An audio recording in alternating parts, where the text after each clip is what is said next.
నరేంద్ర మోడీ, జగన్మోహన్ రెడ్డి, చంద్రబాబు నాయుడు వీళ్ళు ముగ్గురు కూడా రాయలసీమకు తీరని ద్రోహం, మోసం, అన్యాయం చేశారు.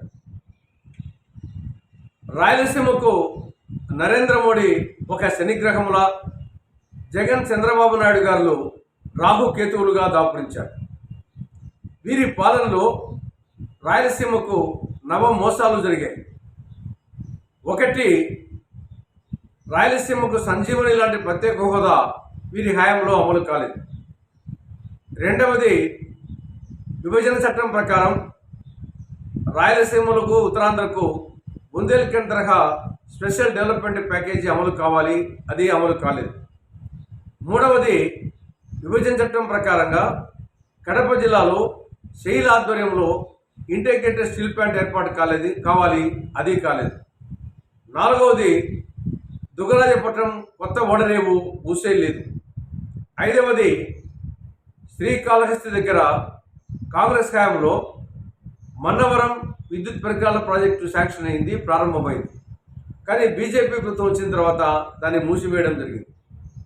ఆరవది, రాయలసీమ సమగ్రాభివృద్ధిని దృష్టిలో పెట్టుకొని 2008-9లో కాంగ్రెస్ ప్రభుత్వం కడప, రాయచోటి, మదనపల్లి, బెంగళూరు నూతన బ్రాడ్గేజ్ రైలు మార్గాన్ని మంజూరు చేసి పనులు ప్రారంభిస్తే వీరి హయాంలో అవి మూతపడిపోయినాయి.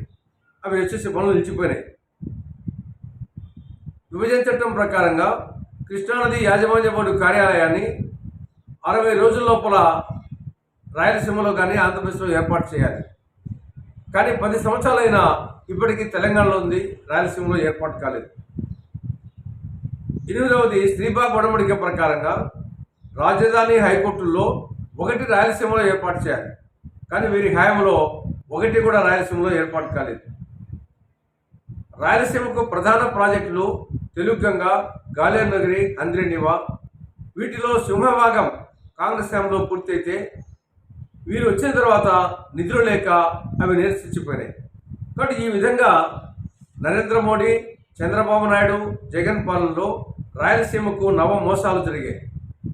ఈ ప్రస్తుత ఎన్నికల్లో ఈ దుష్టత్రయ పార్టీలను ఓడించి కాంగ్రెస్ పార్టీ అధికారంలోకి వస్తే తప్ప రాయలసీమ అభివృద్ధి జరగదు. కాబట్టి ఒక్కసారి రాయలసీమ ప్రజానీకం ఆలోచించవలసిందిగా కాంగ్రెస్ పార్టీ విజ్ఞప్తి చేస్తాం.